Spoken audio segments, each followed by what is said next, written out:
Because Udogachi, chibukweno unu dia. Ezuzu. This is how you people take laws into your hands. And I know herself, the only she herself na unyo ya Akwa tiwarake. Okay, SA on security. Okay, in charge of Udogachi. We are hearing the rumor. No nagazi munya Akwa tiwarake no dena komana ma Akwa tiwarake ogapota without serving his sentence. And a very, very quick one. Because I went to report from the Udogachi vigilante group na state Anambra. Ima otu aka ọchịchị state Imo shi kpọbata Ebubeagụ n'Imo state turu asare dokubo. Otu aka ọchịchị state Imo shi kpọbata Ebubeagụ here n'Imo state turu asare, because Asari himself even confirmed states in there on securities in a video that went viral. You know, otu aka shi kpọbata Ebubeagụ n'Imo state here. Ebubeagụ land you to Imo state ni buo people ni, that is what just under madu. You know, lie use ni River State kpọbatara anyị ndị Ebubeagụ n'Imo state here have their waste their lives of ndimo. Amahum nde make up Udogachi of Anambra state amahum. Mana the trend and the things I hoga and the brutality they themselves record on video when they want to brutalize people. Was it yesterday or 2 days ago? I heard a video where that went viral about the Kegite. The Kegite, you know, they meant their normal convention, their normal conference, their normal meeting. Nde Udogachi baga, nebe hano emeka. Eba humaka nime hall aho, or eba haka hakosugi security. Nime hall aho nde Kegite no na Anambra, or eba haka hakosugi security. Or how would the unknown gunmen, or how would the kidnappers, or how would the terrorists, or how would the bandits. Those guys, those Kegite guys, which are able-bodied men. They was gonna wear with Haji, so be a guy. When they show to an aqua, una zoho, una maho, una pia, una quahaka, una mahora, una quahebe. Because Udogachi, Chibukweno unu dias, idiot. This is how you people take laws into your hands. And I know herself, the only she herself na unyo ya Akwa tiwarake. Okay, SA on security. Okay, in charge of Udogachi. We are hearing the rumor.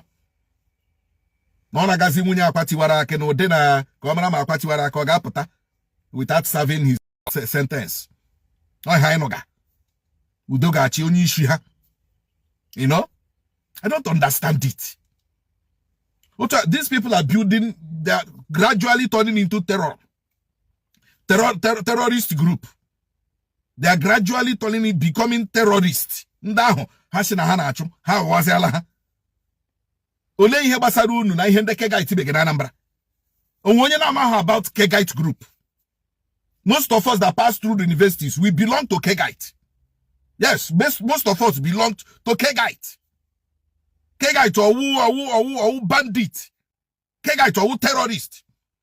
Kegite is a socio-cultural organization found in every higher institution in Nigeria. Confirmed, registered, approved. Approved. No school will allow Kegite. Kegite is not a secret court. So one the reason why Ndu Udogachi, Ndu Dabuenyi, Ndi Goof, Soludo were routine na hawundes vigilante. Jiwe the mind, where they got. Ega nebe ndi Kegite their conference. And then they never have us on the Anambra. Because at a point, Anna Sicha, I didn't win zone. When you can down and then Nugu Abia, Ndimo Abia, Ebony Abia, Anamba Abia State Abia. Abia na one state. And where conference. Where the mind. Eba there. Asu hebe. Amaho kunafo. Amaho kunala. Ndena nada. Akoha kante. Yes or unu buebe guy. And I tell you guys, that's the only thing on our zoo no go for the webu unuji. Normally, man to man, you go fall. Normally, man to man, there is no two ways about that. Man to man, aga kutugi. Soludo, don't the Kegite, don't the vigilante gakanantio. Don't the Udogachi gakananti. They are becoming terrorists. They are becoming terrorists in Anambra State. I know what akuko. I got quick unu noko. I got quick unu noko taishi kwega ebubago noko. I got quick unu noko. I got quick unu noko. Udogachi, unane zuzu. Jan me ya Imo State here. John de Bubago, go to actually buha Imo State here. I don't know, man, we're activists in Anambra. I don't know, more Jonathan activists in Anambra. These are the things you should be talking about. This gross violation of human rights perpetrated by the so-called terrorist Udogachi. These are the things you people should be talking about. Who then want activists in Anambra? Who then want journalists in Anambra? You people are not writing about it. You are not talking about it. Nobody is talking about it. And that is why Hanezuzu. Habia John de Bubago or I Barahogonimo. Habia John de Bubago. Habia Joe Bubago, Joasari Dokobono Omunga. And then Zuzuari Anambra. Udogachi, and then Zuzuari Burebe, Zuzuari. You video your brutality, you video your violence. Or you get the amount of Ibo Nunango, the amount of cook Ununese. Soludo, I am disappointed in you. As a professor, you are.